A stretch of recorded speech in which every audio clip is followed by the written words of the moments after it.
quem não quer uma relação amorosa menos machucada? E uma casa menos bagunçada? Por essas e outras, e uma vida muito mais simples, nós, da equipe do Todo Seu, criamos o quadro Descomplique.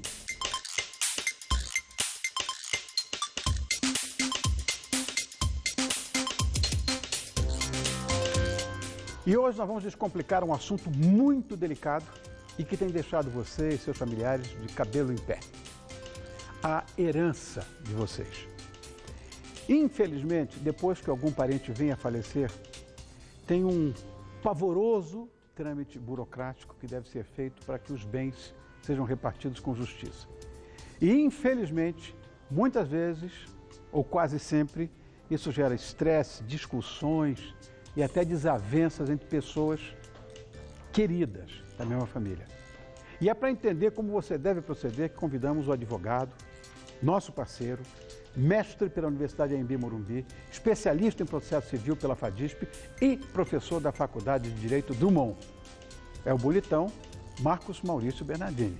Obrigado, querido. Como é que você está? Tudo bem? Tudo prazer. bom. E você? Meu prazer. Aqui de novo. Mas aqui é a sua casa, você sabe Obrigado, disso. imagina. Ai, Marcos, o assunto de herança é sempre uma coisa de um nível de complicação, meu Deus do céu. É verdade. É sempre muito delicado. Eu vejo isso em parte da minha família, coisas de gente que já morreu há anos e o negócio continua rolando. Não acaba, né? Não acaba. Não acaba. E com a morte de um parente, você acha que existe, na verdade, um procedimento que seja mais factível, mais simples para iniciar a divisão de bens? Existem vários procedimentos que o advogado pode adotar, né? Então, sempre vai ser por meio de um advogado. Exatamente porque é um procedimento muito difícil, muito complexo, tem que ter a presença de um advogado. Não existe o procedimento de herança, a divisão dos bens, acontecer sem a presença de um advogado. Mas o advogado ele tem algumas opções, né? Nós temos o arrolamento comum, o arrolamento sumário, o inventário. O inventário pode ser judicial, por meio de um juiz, pode ser no cartório, o que é um pouco mais rápido. E essa opção tem que ser passada para o cliente e de acordo com alguns requisitos, né? Mas em todos eles, se os herdeiros, se as partes envolvidas, elas estão consensuais, elas estão amigáveis naquela situação, qualquer um deles remonta a uma rapidez muito maior, ou seja, ele é muito mais célere do que qualquer outro. Enrolou, começou a briga, aí não importa, pode ser qualquer um deles, vai demorar, vai enrolar, vai gastar muito dinheiro, é difícil, é difícil. Tem um filme de terror que eu vou contar para você em off depois, coisa de família mesmo. Meu Deus do céu. Eu já vi inventários demorar 15, 16 anos para acabar num acordo, né? Para acabar num acordo. E às vezes a pessoa fica 10, 15 anos e vai fazer um acordo lá na frente porque se deu por vencida, cansei. Cansou. Mas deveria ter feito isso lá atrás. Exatamente. Né? Deveria ter feito isso lá atrás. Perdeu dinheiro, perdeu tempo, perdeu cabelo, estressou. De bobeira, não seria necessário. O melhor sempre é tentar fazer um acordo. Existe um problema cultural aqui no nosso país em que as pessoas não estão muito afeitas ao testamento. Pouca gente faz testamento, você sabe disso, né? Agora, se não foi feito testamento, quem é que fica com os bens? É verdade. É um problema muito grave que nós temos porque as pessoas não falam de morte. Né? Muito embora seja uma certeza que nós temos, as pessoas não falam a respeito disso. E o testamento é uma forma de você, em vida, tentar já começar a resolver as questões. Claro. Mas a gente tem medo disso, né? Existe até uma forma de testamento, que é o testamento chamado de testamento vital, que eu vou dizer como eu quero ser tratado nos últimos minutos da minha vida, se eu quero ser entubado, se eu não quero. E as pessoas não falam. Por mais que esteja no leito de morte, ela não fala sobre aquilo. Ainda é um tabu, né? E se não se tem... Isso pode entrar no testamento? Pode, é o que nós chamamos de testamento vital, né? É o testamento vital. Então a pessoa ela pode falar se ela quer ir para a UTI, se ela não quer ir para a UTI, se ela quer procedimento invasivo, se ela não quer um procedimento invasivo. Mesmo não estando mais consciente de si, ela, quando consciente, ela pode dizer sobre isso. Mas é muito difícil, as pessoas não falam. Então às vezes você vai para o hospital mal, não é? E às vezes a família chama o advogado e a pessoa, não quero falar sobre isso, eu não vou morrer, mas está no leito de morte, né? Infelizmente vai acabar acontecendo e a pessoa não quer falar, né? E a pessoa não quer falar. E por conta disso, realmente a maior parte dos procedimentos de herança não são por testamento aqui no Brasil, por uma questão estritamente cultural.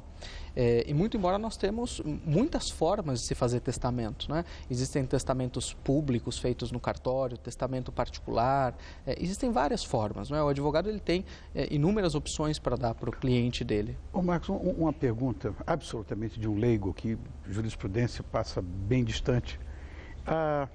Eu sei que você fazendo um testamento, você não pode eventualmente, se você tiver herdeiros diretos, você deixar, aqui no Brasil, você deixar todos os seus bens para uma instituição ou para outra pessoa, não pode. Não pode.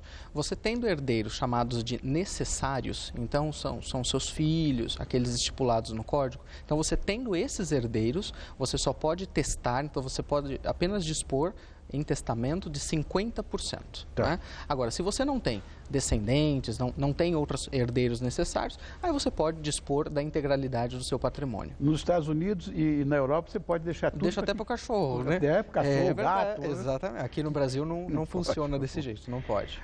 Vamos imaginar o caso em que o marido morre e a esposa recebe dele, quer dizer, recebia dele uma pensão.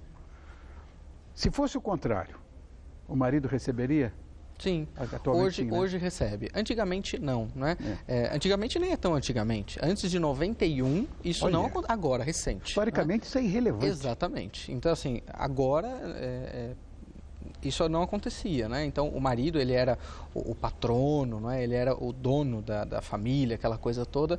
E aí, se eventualmente tivesse essa situação, ele não receberia nada porque ele tem que se sustentar. E a mulher, sim, era a dependente e precisaria da pensão.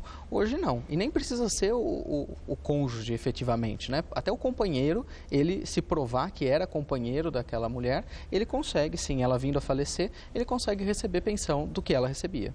Facilmente. Agora, e o que foi divorciado?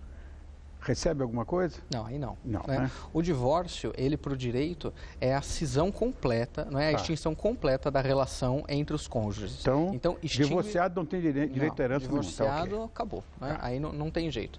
Agora, se tiver alguma relação, aí recebe. Né? Agora, como e quando fazer um testamento? Eu posso fazer de muitas formas. Existem formas mais rigorosas, não é? Que a lei exige para se fazer um testamento, como a pública, não é? Por exemplo, e outras menos formais, em que eu posso fazer numa carta, não é? Colocando testemunha e tudo mais, é um testamento particular. Eu posso fazer a qualquer momento da minha vida, desde que eu esteja com a minha capacidade mental perfeita, plena, não é? Na prática é muito comum a gente pensar nisso quando de mais idade, mas não há necessidade. E eu posso, o bom, não é? É que eu posso modificar o testamento a qualquer momento em vida, não é? Mesmo que revogar, eu posso modificar, alterar, mudar, revogar, não quero mais, a qualquer momento em vida. Correto. Agora, é óbvio que é importante tomar alguns cuidados, não é? Por exemplo, eu fiz um testamento para uma senhora uma vez e ela já era bastante de idade, ela estava num asilo. E como ela não tinha herdeiros necessários, ela queria deixar tudo para aquele asilo, não é? Ela tinha alguns parentes, mas muito distantes, e eles iriam acabar recebendo aquela herança. E para evitar qualquer tipo de discussão, questionamento a respeito da sanidade dela, eu fiz alguns laudos médicos, não é? de psiquiatras, psicólogos, e eu filmei ela falando a vontade dela, não é? Então, depois que a pessoa vem a falecer, infelizmente, vem pessoas querendo revogar a última vontade dela porque não se beneficiaram, não é? E esses cuidados, um advogado ele vai saber como fazer.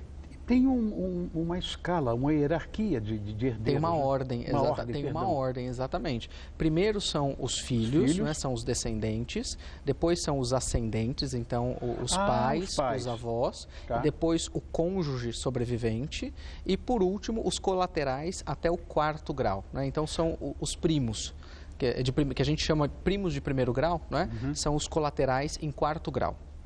Engraçado o seguinte, porque eu me lembro que minha mãe morreu muito cedinho e foi feito inventário, aquela coisa toda e tal. Metade ficou com meu pai, metade ficou comigo e com meu irmão. É porque o seu pai, ele recebe a metade, depende muito do regime de bens, mas regra geral, né? Comunhão de bens, né? Ele recebe como meeiro, então ele tem direito à metade do patrimônio, então já é dele, né? Isso deve ter sido antigamente, né? Antigamente. Hoje em dia, o seu pai, ele herdaria, além dos 50% como meeiro, ele iria concorrer com você e com os seus irmãos. Então, além dos 50%, ele também ia receber uma parte dos outros 50% junto com você e com o seu irmão também, porque a lei se alterou em 2002. Ah, tá. Então hoje mudou, e aí o cônjuge, ele recebe, dependendo do regime de bens, ele recebe um pouco mais. Inventário, isso é um terror, né? Custa caro. Né? É muito caro. O imposto sobre o inventário é um imposto estadual, então varia de estado para estado. Né? Aqui em São Paulo, o imposto é em torno de 4%.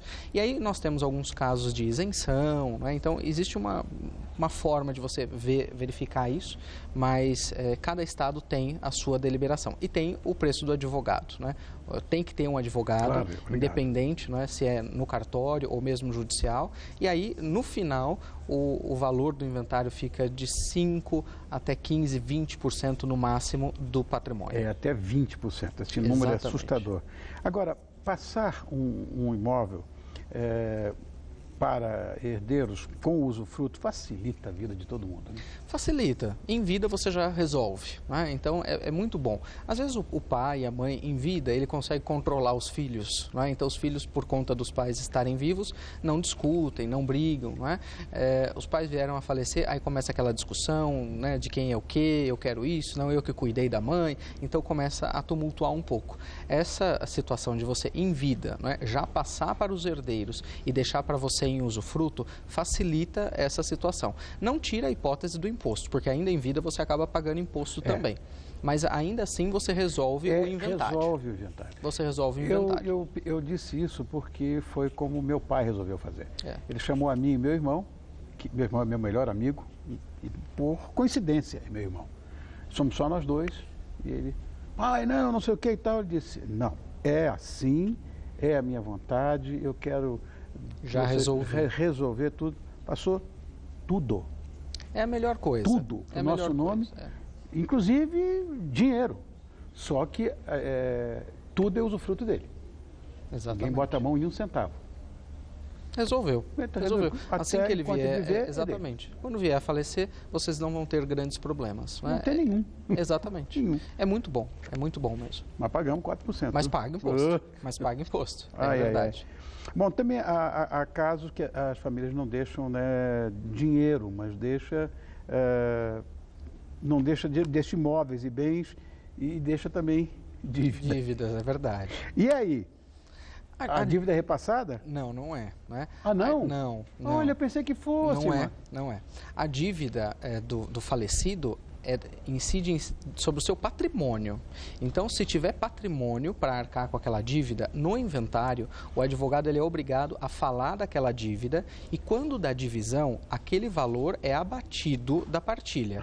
Mas assim, se não tem patrimônio, né, para arcar com aquela dívida, ou se o patrimônio não é suficiente, a dívida não passa para o herdeiro. Então, vamos supor, se de repente a minha mãe vem a falecer e a dívida é maior do que o patrimônio que ela deixou, o patrimônio serve para pagar a dívida, mas eu não vou herdar a dívida, só se herda bens, não se herda a dívida. Né? E às vezes é comum, às vezes a pessoa liga, olha, sua mãe deixou uma dívida assim, você não vai pagar, tal.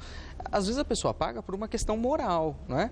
Mas a lei não obriga, né, a que isso ocorra. Entendo. Então, a dívida, ela não passa por herdeiro. Mas se houver uma cobertura patrimonial... O patrimônio paga, né? Então, o patrimônio paga. No inventário, o advogado vai calcular as dívidas, né? E o que sobrar é que vai ser dividido para os herdeiros, né? O que sobra é que divide. Mas acho que foi perfeita essa nossa pauta, né? Poxa, obrigado. Aprendemos mais um pouquinho. Nosso colaborador... esse jurisconsulto bonitão que você está vendo aí. Imagina. Ele é mestre pela Universidade Anhembi Morumbi, especialista em processo civil pela FADISP, professor da Faculdade de Direito Drummond e é o Marcos Maurício Bernardini, que aqui nós agradecemos muito mais uma vez. Imagina, eu que agradeço. Volte agradeço sempre. mesmo. Obrigado, Marcos. Obrigado.